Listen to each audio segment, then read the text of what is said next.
Marissa from HERA, and today I will be answering your guys' questions about endometriosis. If you have any questions about endo that we don't get to in this video, please leave us a comment and we will get back to you as soon as we can. Okay, so first search is endometriosis. So let's chat about what endometriosis is. But before we get to endometriosis, let's start with the uterus.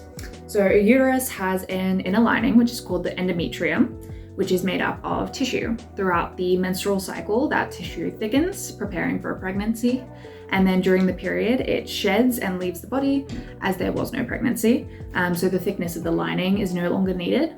And endometriosis, not endometrium, is when tissue similar to the endometrium grows outside of the uterus. So this can mean literally on the outside of the uterus, but it can also mean on other parts of the body and other organs within the body.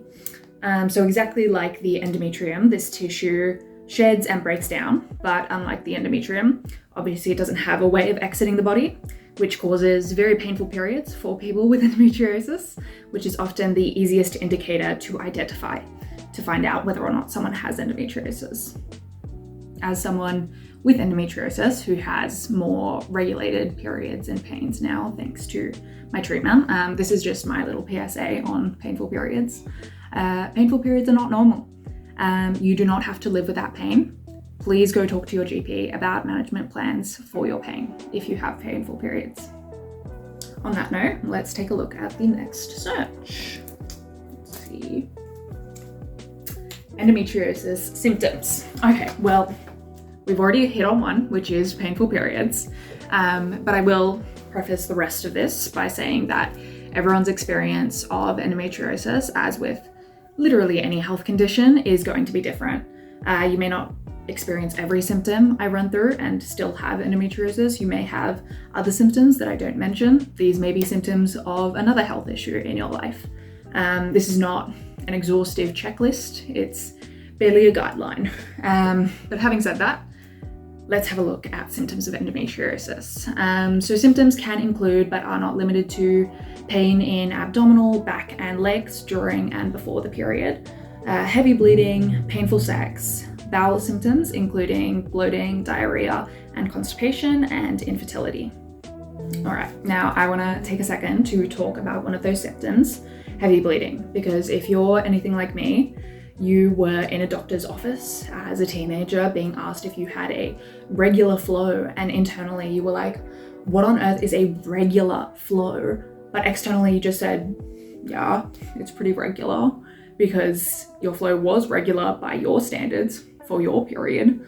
I was told in high school that 2 tablespoons was a normal flow, which sounded ridiculous to me.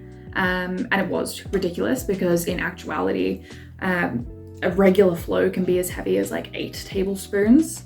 But the more important question to ask is, why on earth are we measuring period flow in tablespoons? Whose brilliant idea was that?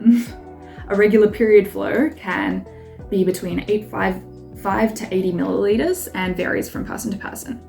And to put that to a reference that isn't tablespoons, because I don't know about you, but I'm not going in there with a tablespoon being like, how many of these in this 7-day period is coming out? Like, a frame of reference that makes sense. A saturated nighttime pad holds about 15 milliliters, though this does vary from brand to brand. So 80 milliliters would be about 5 and a bit, 5 1/3 fully saturated nighttime pads. So regularly losing more than 80 milliliters in a period could be considered heavy bleeding. If this has raised any concerns for you, please speak to your GP. Okay, so next search wants to know about endometriosis treatments. Okay, I can't even tell. Can you see it? Endometriosis treatments. Okay, let's be clear that we are talking about treatment here. Treatment in the context of managing symptoms and the effects of endometriosis, because treatment is not curing, as contentious as that word is, because there is no one and done cure for endometriosis, only managing the symptoms and effects of it. So as far as treatment goes, there's a few options which I'm going to scale up through, I guess, based on severity. Another note that this is, again, person by person, case by case. What works for one person might not work for you. What works for you might not work for another person. And there is limited evidence to suggest what will or won't work best for one individual person.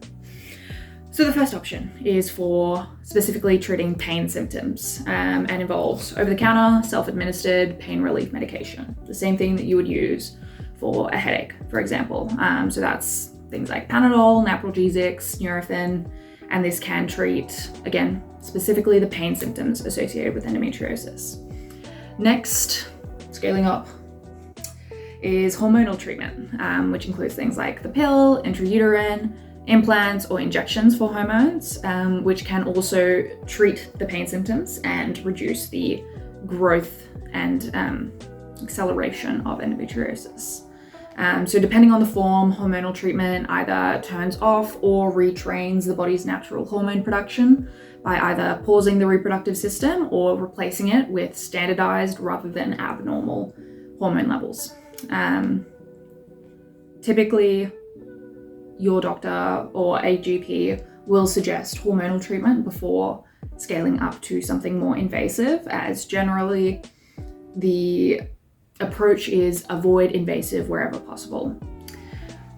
Having said that, let's look at the surgical options. So a laparoscopy is conducted by keyhole surgery, which is where they make a little tiny keyhole cut. And a telescope is inserted into the abdomen, a very tiny little itty bitty telescope. Because telescope I think of and I think huge, but it is small, I promise. And that telescope basically finds and identifies endometriosis, which is also used, you'd imagine, in diagnosing endometriosis, not just treating it. And then to treat it, they either use excision or ablation.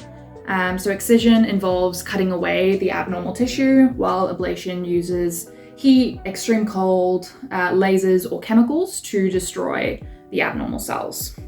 Having said that, wherever possible, excision will be used over ablation because then also the tissue can be sent and tested to confirm the diagnosis. Not all endometriosis can be treated this way, and just like everything on this list, and recurrent endometriosis and symptoms of endometriosis is found in 30% of women who get a laparoscopy. So basically, the endometriosis can just come back. We don't know why, or we don't know definitively why.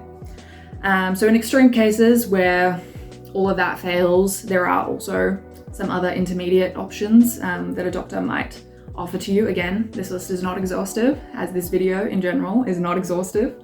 So in extreme cases, hysterectomy may be considered. So a hysterectomy is a surgery that removes the uterus, fallopian tubes, and cervix with or without the removal of the ovaries. So it's also performed with a keyhole surgery like a laparoscopy, but has a significantly longer recovery period than a regular laparoscopy. So hysterectomy is often only considered when something else is also causing pain in the uterus, like adenomyosis. And there's limited evidence for hysterectomies helping specifically the symptoms of endometriosis. And like with the laparoscopy, the endometriosis can just come back. Because obviously, as we've discussed right at the beginning, endometriosis is when the tissue grows outside of the uterus. So just getting rid of the uterus isn't necessarily enough to treat the symptoms of endometriosis. In some cases, having said that, endometriosis does just go away on its own, which can also happen during menopause. Okay, next up is, and I'm not surprised that this is on there, endometriosis diagnosis. Bit of a tricky topic to approach, but we'll start with why I expected that search to be on there. Because depending on the statistic that you read, about 1 in 9 Australian women will receive an endometriosis diagnosis. More modest estimates sit around 1 in 10, and more acute estimates sit at around 1 in 3. So quite a bit of variability with that one. But even with these high and variable numbers, up to 1 in 3 women could have endometriosis and will get a diagnosis. even with that, it takes an average of 6.5 years for someone to get a diagnosis in Australia.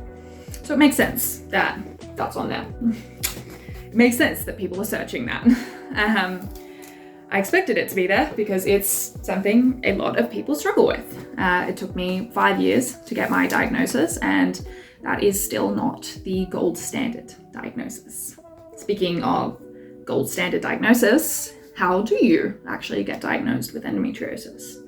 So there's a few different ways, which again, we'll go through scaling up in severity, which is likely the order that a GP or a doctor would take you through generally. Again, we go the least extreme first.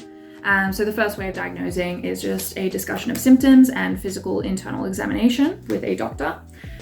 This is often enough for them to determine that you likely have endometriosis.